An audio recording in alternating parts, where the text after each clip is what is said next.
Read Bible. तो मैंने उससे कहा कि देखो, भगवद गीता और बाइबल के संदेश में वैसे कोई अंतर नहीं है। जहां बाइबल चलती है उसी रास्ते पे गीता भी चलती है। जहां बाइबल खत्म होती है ना, वहां से भगवद गीता शुरू होती है। So it's a sequel of the Bible.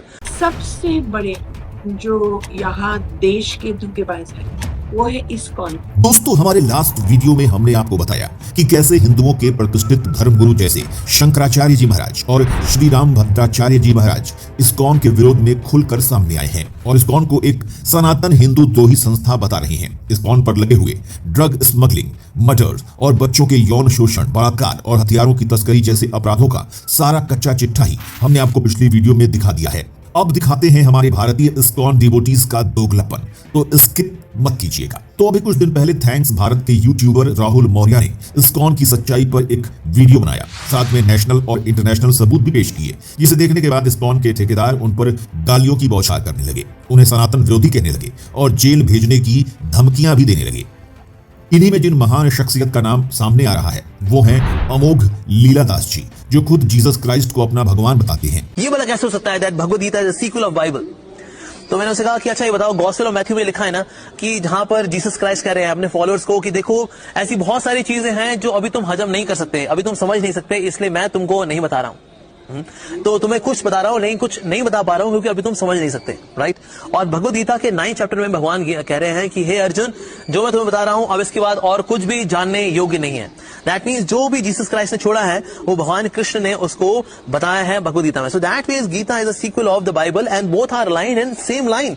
ये दोनों अलग अलग शास्त्र नहीं है, both are taking us towards Sadguru जो दुनिया भर के देशों में सनातन की जड़ें मजबूत कर रहे हैं, साउथ में लाखों हिंदुओं को कन्वर्जन की खाई से बचा रहे हैं, उन्हें गालियां देते हैं और पाखंडी बताते हैं।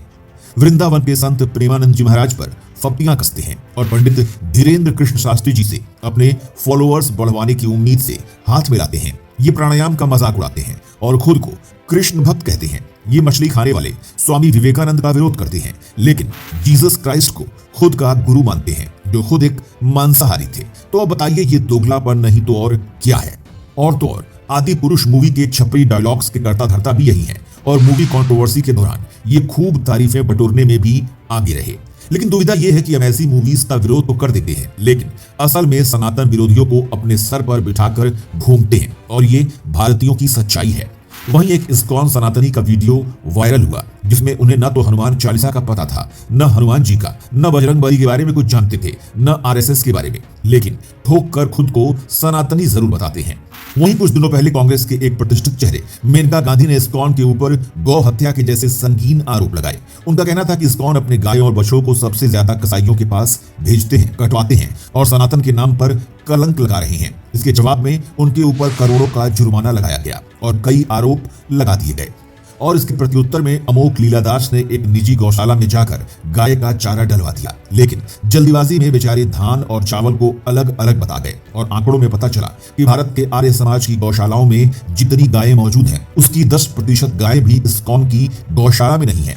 वहीं कई और फैक्ट्स इस्कॉन के बारे में ऐसे हैं जो अपनी आंखों से देख सकते हैं और खुद अनुभव कर सकते हैं। जैसे आपने अक्सर देखा होगा कि इस्कॉन के कृष्ण भक्त सड़कों पर कृष्ण भक्ति के नाम पर इस्कॉन की भगवत गीता बेचते हैं और ये भगवत गीता श्री कृष्ण के उपदेशों का नहीं बल्कि जीसस क्राइस्ट की सीखों का वो फ्यूजन है जो आपको कहीं ना कहीं सनातन से दूर ले जाकर ईसाई धर्म की तरफ खिंचाव लाने पर मजबूर कर देगा।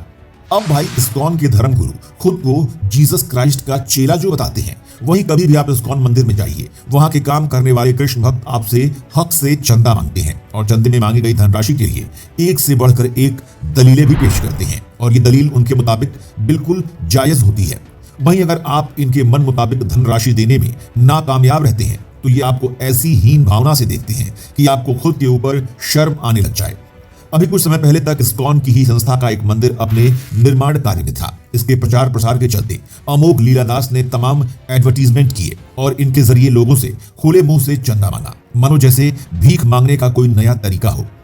जरा ये सोचकर बताइए कि जब इस्कॉन के पास विदेश का इतना करोड़ का चंदा इकट्ठा होता है और इस्कॉन के मंदिरों में इतना दान दिया जाता है, तो आखिर इन्हें पब्लिक से चंदा मांगने की कौन सी जरूरत पड़ गई, और वो भी इस पब्लिक से जिसे ये गवार कहते हैं। तो जरा खुद सोचिए कि क्या कृष्ण, जो कि एक योगी पुरुष थे, एक कर्मयोगी थे, क्या वो ऐसी सीख देते थे? इस्कॉन का पूरा डेटा निकाल कर देखिए। इस्कॉन के धर्मगुरु भी विदेशी हैं। तो क्या हमारे देश में धर्मगुरुओं का अकाल पड़ा हुआ है जो हम विदेशी धर्मगुरुओं की सीख पर चले और उनसे अपनी सनातनी की सीख लें? क्या भारत के लोगों को ऐसा करना शोभा देता है? और इस्कॉन के इतने सारे सच और फंडे जानने के बाद क्या अब भी आपको अपने श्री कृष्ण और अपनी श्रीमद् भागवत गीता से ज्यादा भरोसा इस्कॉन पर है? दोस्तों, ये हमारे विचार नहीं बल्कि ये वो तथ्य हैं जो हमें सोशल मीडिया पर से मिले हैं और हमने अलग अलग जगहों से जानकारियां इकट्ठा करके आप तक पहुंचाने की एक छोटी सी कोशिश की है। अब आपकी मर्जी है कि आप इन जानकारी के साथ कैसा सलूक करते हैं। बाकी अपनी राय हमें कमेंट करके बताइएगा और एक कृष्ण भक्त और सनातनी होने के नाते इस वीडियो को ज्यादा से ज्यादा लोगों तक शेयर करना बिल्कुल भी मत भूलिएगा।